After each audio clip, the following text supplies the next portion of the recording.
จำหน่ายแว่นตานาฬิกาทุกชนิดและคอนแทคเลนส์ทุกรุ่นหรือจะซ่อมก็มีช่างผู้ชำนาญงานละเอียดทุกขั้นตอนไปได้เลยที่ The World Opticon ถนนภูเก็ตมุมแยกกาดน้ำทองที่จอดรถสะดวกสบายโทร 0546279972ประกันไม่ใช่แค่เพียงธุรกิจที่เอามาขายคุณเพื่อเงินแต่ประกันเป็นการกระจายความเสี่ยงของคุณไปให้บริษัทประกันถ้าไม่เชื่องั้นลองฟังนี่ผมชื่อประกรณ์มีบ้านอยู่1 หลังอยู่มาวันหนึ่งแก๊สระเบิดบ้านผมก็หายไปคุณว่าใครจะรับผิดชอบให้ประกรณ์ถ้าเขาไม่ทำประกันทำประกันเถอะครับจะประกันไหนๆก็อุ่นใจเมื่อมีประกันคปภ.สำนักงานคณะกรรมการกำกับและส่งเสริมการประกอบธุรกิจประกันภัย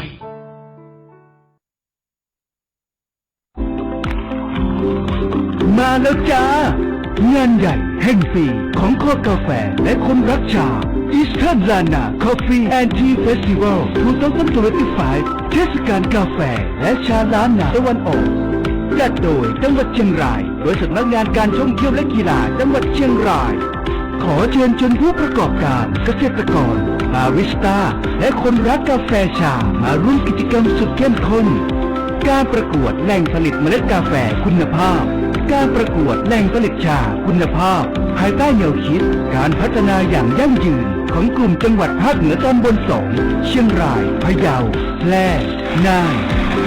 การแข่งขันบาริสต้าอีสเทิร์นลานาลาเต้อาร์ตแชมเปี้ยนชิพ2025การแข่งขันชงชากาแฟเชิงสร้างสรรค์กับ Amazing Thailand Drink Season 4การแข่งขันค็อกเทลที่สร้างสรรค์ด้วยชาและกาแฟพร้อมโชว์ลีลาผสมเครื่องดื่มสุดเร้าใจชิงเงินรางวัลและโล่เกียรติยศมากมายเปิดรับสมัครแล้ววันนี้ติดตามรายละเอียดข้อมูลเพิ่มเติมหรือสมัครได้ทาง Facebook Fanpage Eastern Lana Coffee and Tea อย่าพลาดความหอมกลุ่นแห่งล้านนาตะวันออกรอคุณอยู่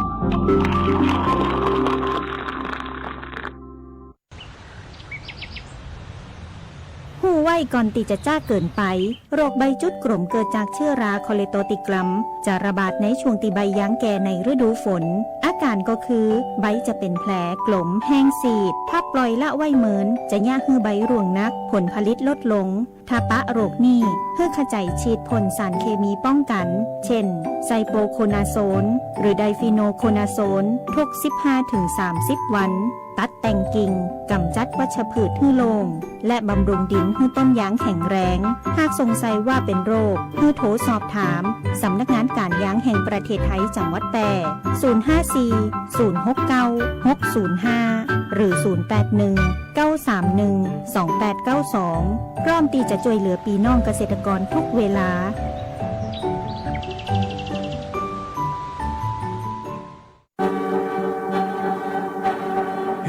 เคยได้ยินคำว่าโกงนิดเดียวไม่เป็นไรป่ะโหคำนี้เอาไปตั้งแต่รุ่นแม่แล้วจ้าของฟรีไม่มีในโลกแต่ความโปร่งใสมีได้ถ้าเราไม่โกงเริ่มจากเรื่องเล็กๆไม่ลอกไม่แซงคิวไม่ใช้เส้นก็เทได้แบบไม่ต้องแอบเจนแซดยุคใหม่หัวใจไม่โกงพบเห็นการทุจริตแจ้งสายด่วนปปชโทร1205สนับสนุนโดยกองทุนปปชและสำนักงานปปชประจำจังหวัดแพร่วิทยุแห่งประเทศไทยจังหวัดแพร่ 91 เมกะเฮิรตซ์ให้ความรู้คู่ความสุขที่นี่สถานีวิทยุกระจายเสียงแห่งประเทศไทยจังหวัดแพร่ส่งกระจายเสียงด้วยระบบ FM สเตอริโอมัลติเพล็กซ์ความถี่ 91 เมกะเฮิรตซ์จากนี้ไปติดตามรับฟังรายการบ่ายนี้ที่ 91 ทุกวันจันทร์ถึงวันศุกร์เวลา 13 นาฬิกาถึง 14 นาฬิกาช่วงทันสถานการณ์น้ำกับชลประทานฝ่ายแม่ยมโดยโครงการส่งน้ำและบำรุงรักษาแม่ยมจังหวัดแพร่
สวัสดีค่ะคุณผู้ฟังขอต้อนรับคุณผู้ฟังทุกท่านเข้าสู่ช่วงของรายการทันสถานการณ์น้ำกับชลประทานฝ่ายแม่ยมนะในช่วงของบ่ายนี้ที่ 91 นะคะอยู่ด้วยกัน1ชั่วโมงตรงนี้นะวันนี้เราพบเจอกันนะคะในวันพฤหัสบดีที่ 10 กรกฎาคมพุทธศักราช 2568 นะคะก็ถือว่าเป็นวันสำคัญทางพระพุทธศาสนาอีกวันหนึ่งนั่นก็คือวันอาสาฬหบูชานะคะตรงกับวันขึ้น15ค่ำเดือน8เป็นประจำทุกปีนะคะวันนี้ก็เป็นวันหยุดด้วยนะคะหลายท่านเนาะได้หยุดยาว10 11 12 13นะคะ4วันรวดเลยนะคะก็ขอให้ใช้รถใช้ถนนด้วยความระมัดระวังกันด้วยเนาะในพื้นที่จังหวัดแพร่ก็มีฝนตกนะคะในวันนี้นะก็คาดว่าจะมีฝนเนี่ยตกทั้งวันนะคะในวันนี้เนาะก็ใครที่ไปทำบุญนะคะที่วัดนะคะก็ขอให้ใช้รถใช้ถนนด้วยความระมัดระวังกันด้วยนะคะวันอาสาฬหบูชาก็ถือว่าเป็นวันสำคัญอย่างยิ่งนะคะในพระพุทธศาสนาเนาะก็เป็นวันแรกที่พระพุทธเจ้าทรงประกาศพระศาสนาแก่ชาวโลกนะคะแล้วก็เป็นวันที่พระสงฆ์เนี่ยได้เกิดขึ้นครั้งแรกในโลกด้วยนะคะมีพระรัตนตรัยครบองค์3ก็คือพระพุทธพระธรรมแล้วก็พระสงฆ์นะคะวันอาสาฬหบูชานะคะก็จะตรงกับวันขึ้น15ค่ำเดือน8ของทุกปีนะคะแล้วก็ในปีนี้เนาะพุทธศักราช 2568 นะคะก็ตรงกับวันพฤหัสบดีที่ 10 กรกฎาคม 2568 นะคะก็มีการปฐมเทศนาของพระพุทธเจ้านะคะก็มีเนื้อหาหลักธรรม4ประการด้วยกันในวันนี้เรียกว่าอริยสัจ4ประการนะคะได้แก่ทุกข์นั่นก็คือสภาพที่ทนได้ยากสภาพที่ไม่เป็นทุกข์นะคะสมุทัยนะเหตุแห่งทุกข์นะคะนิโรธการดับทุกข์แล้วก็มรรคนะคะหนทางไปสู่การดับทุกข์นะคะก็ศึกษาธรรมะกันวันนี้นะคะหลักธรรมของอริยสัจสี่ประการก็เป็นหัวใจของพระพุทธศาสนานะคะก็ชี้ให้เห็นถึงความจริงของชีวิตแล้วก็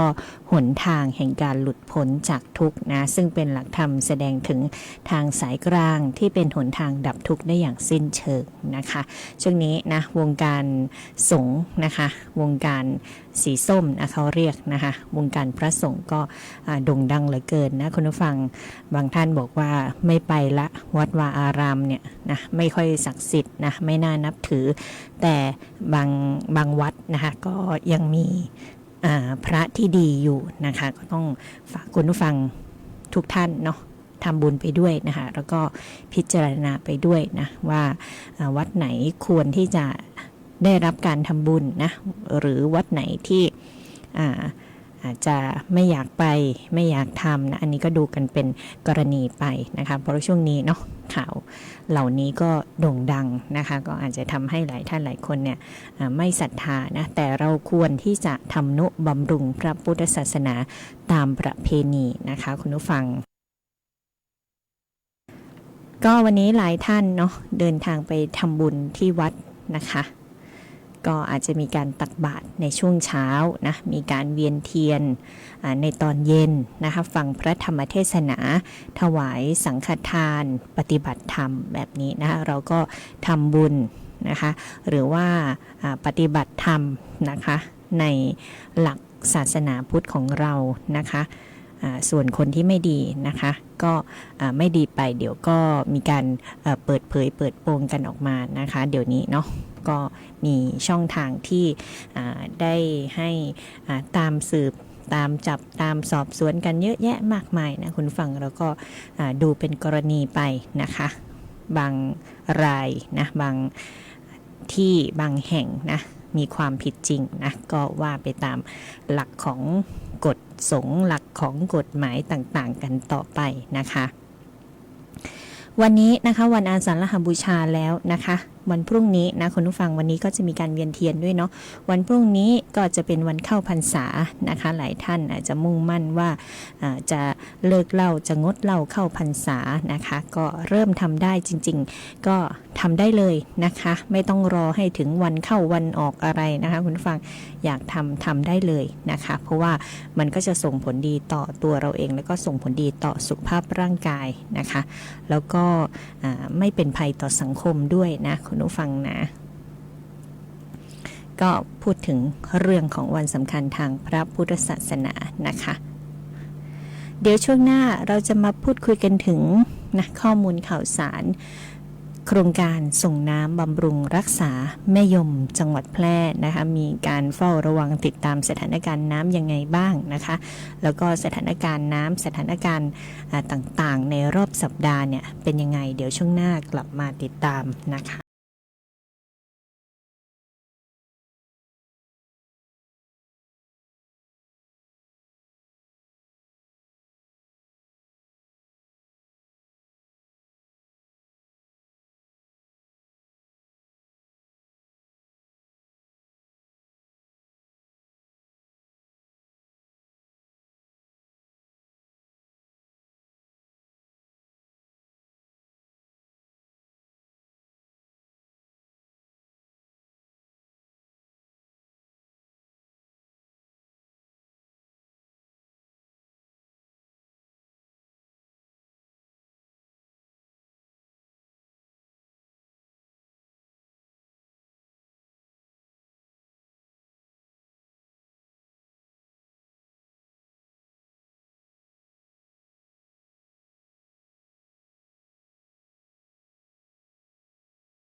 น้ำกับชลประทานฝ่ายแม่ยมนะอยู่ด้วยกัน1ชั่วโมงตรงนี้นะคะทางสวทแพร่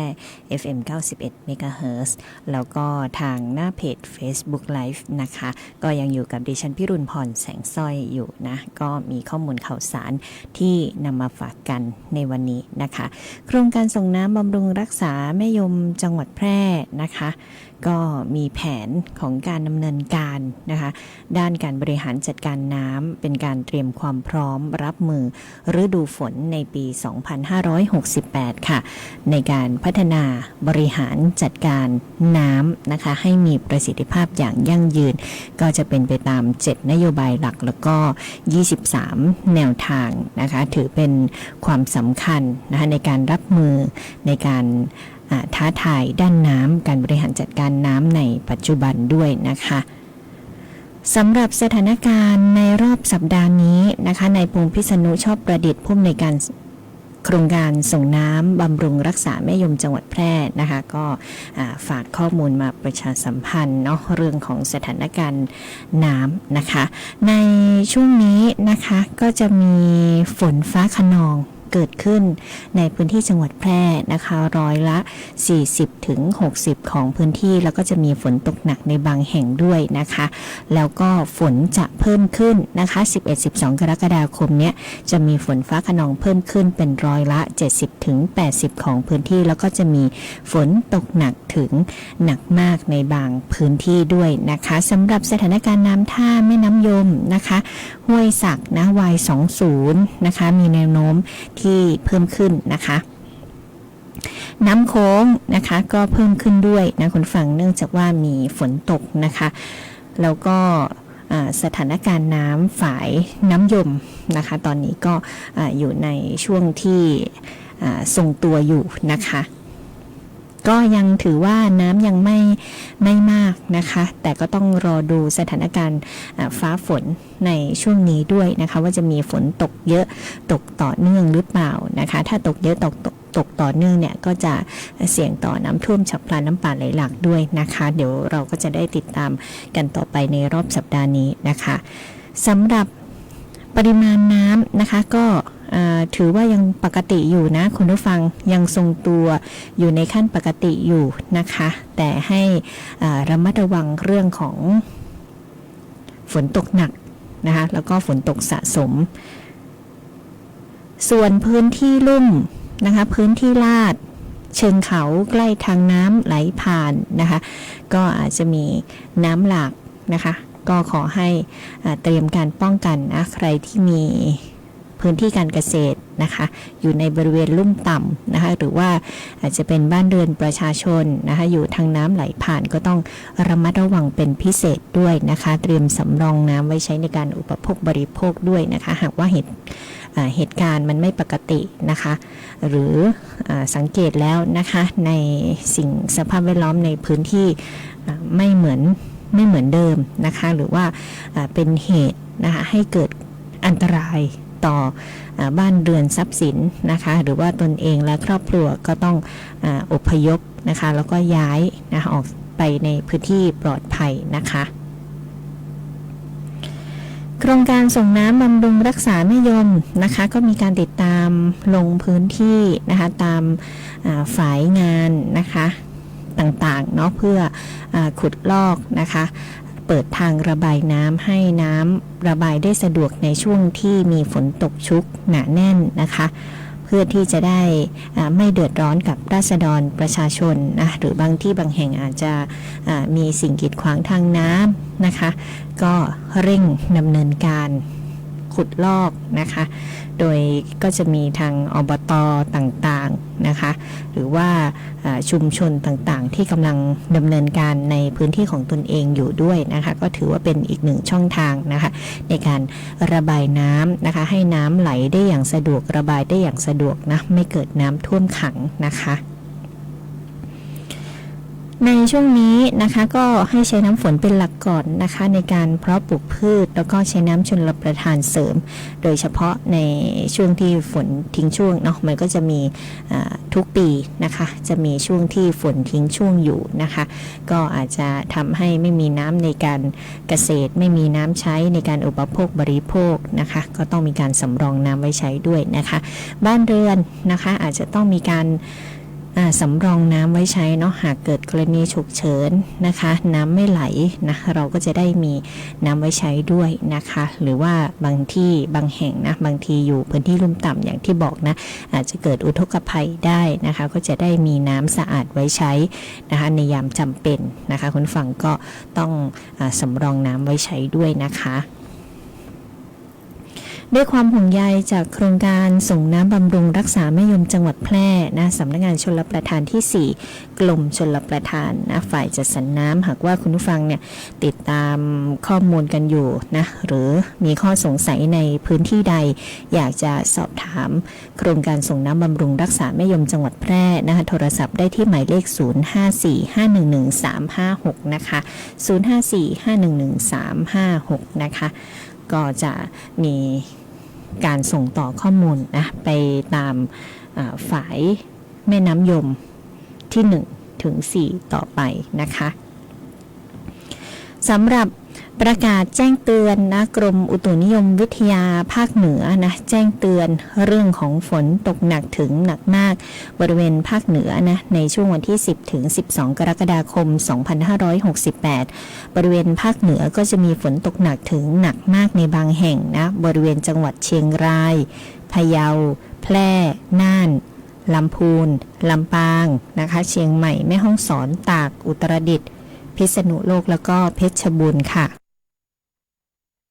เนื่องจากว่ามีร่องมรสุมพาดผ่านประเทศเมียนมาตอนบนนะคะภาคเหนือตอนบนประเทศลาวตอนบนแล้วก็เวียดนามตอนบนนะคะประกอบกับมีหย่อมความกดอากาศต่ำที่ปกคลุมบริเวณทะเลจีนใต้ทะเลจีนตอนใต้นะคะแล้วก็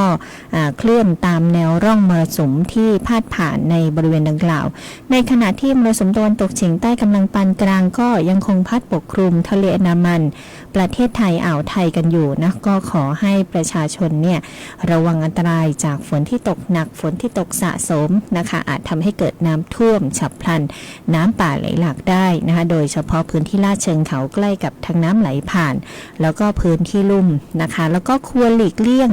การเดินทางผ่านบริเวณที่มีฝนฟ้าคะนองแล้วก็เส้นทางที่มีปัญหาน้ำท่วมซ้ำซากด้วยนะคะโดยเฉพาะพื้นที่ลุ่มต่ำก็อาจจะเกิดน้ำท่วมขังอย่างที่บอกนะคะอาจจะเป็นช่วงระยะเวลาสั้นๆนะคะเกษตรกรเนาะต้องเตรียมการป้องกันพืชผลผลิตทางการเกษตรของท่านด้วยนะคะพืชสวนนะอาจจะหาไม้ค้ำต้นไม้นะคะไม้ผลของท่านนะคะแล้วก็เตรียมความเสียหายที่จะเกิดต่อผลผลิตทางการเกษตรพืชไร่นะคะแล้วก็สัตว์เลี้ยงด้วยนะคะก็ฝากกันไว้ด้วยเนาะเตือนภัยนะคะฝนตกหนักถึงหนักมากในภาคเหนือนะคะตั้งแต่10ถึง12กรกฎาคม2568นะคะแล้วก็โครงการส่งน้ำบำรุงรักษาแม่ยมจังหวัดแพร่สำนักงานชลประทานที่4นะคะแจ้งว่ากรมชลประทานก็ขอความร่วมมือประชาชนใช้น้ำฝนเป็นหลักในการเพาะปลูกนะคะแล้วก็ใช้น้ำชลประทานเสริมเฉพาะในช่วงกรณีที่ฝนทิ้งช่วงนะคะเพื่อบริหารจัดการน้ำให้มีประสิทธิภาพแล้วก็เพียงพอต่อการทำการเกษตรในช่วงของฤดูฝนนะลดความเสี่ยงจากการขาดแคลนน้ำแล้วก็ลดความเสี่ยงจากฝนทิ้งช่วงในบางช่วงด้วยนะคะก็ฝากคุณผู้ฟังประชาชนทุกท่านทุกคนนะคะโครงการส่งน้ำบำรุงรักษาแม่ยมจังหวัดแพร่ห่วงใยทุกท่านทุกคนนะเฝ้าระวังนะคะน้ำท่วมฉับพลันน้ำป่าไหลหลาก10ถึง13กรกฎาคมนี้นะคะไปพักกันสักครู่หนึ่งนะคะแล้วเดี๋ยวช่วงหน้าเรากลับมาติดตามข้อมูลข่าวสารอื่นๆที่เป็นประโยชน์ก็จะนำมาฝากนำมาประชาสัมพันธ์ให้กับคุณผู้ฟังทุกท่านทุกคนนะคะได้รับทราบรับฟังกันค่ะพักกันสักครู่หนึ่งค่ะ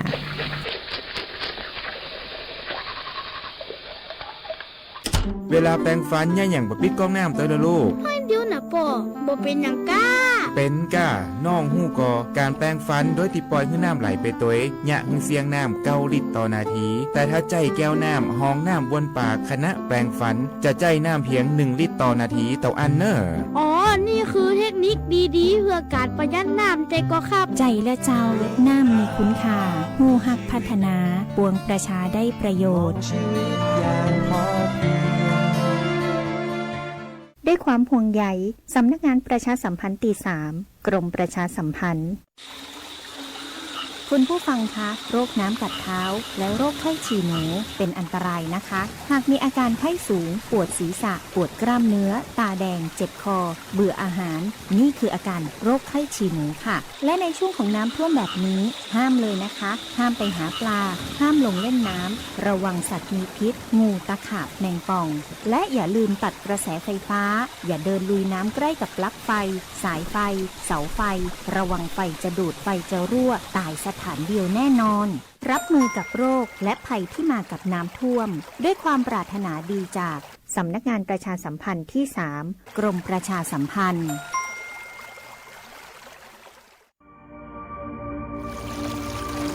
ศูนย์บริหารจัดการน้ำจังหวัดแพร่มีหน้าที่ในการบริหารจัดการน้ำในจังหวัดแพร่โดยมีเป้าหมายเพื่อให้มีแหล่งน้ำใช้อย่างเพียงพอสำหรับการดำรงชีวิตและการพัฒนาและเพื่อให้เกิดการใช้น้ำอย่างมีประสิทธิภาพและเป็นธรรมรวมถึงการอนุรักษ์แหล่งน้ำและการแก้ไขปัญหาน้ำท่วมศูนย์บริหารจัดการน้ำจังหวัดแพร่เข้าใจเข้าถึงพัฒนาเพื่อประชาชนติดต่อศูนย์บริหารจัดการน้ำจังหวัดแพร่โทร054-532-900หรือองค์การบริหารส่วนจังหวัดแพร่โทร054-532-485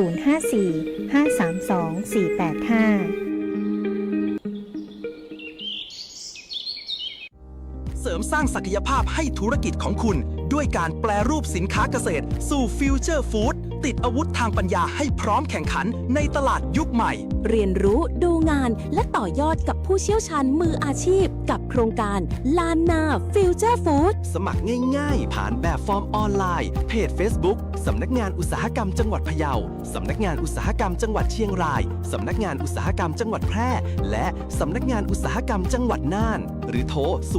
084-363-2216สมัครฟรีรับจำนวนจำกัดเสริมศักยภาพวันนี้เพื่อความได้เปรียบในวันพรุ่งนี้ลานนาฟิวเจอร์ฟู้ดโอกาสดีๆที่คุณไม่ควรพลาดขับขี่ปลอดภัยเมืองไทยไร้อุบัติเหตุด้วยความปรารถนาดีจากสวทแพร่ FM 91 เมกะเฮิรตซ์วิทยุแห่งประเทศไทยจังหวัดแพร่ FM 91 เมกะเฮิรตซ์ให้ความรู้คู่ความสุข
นะเรื่องของการเตือนภัย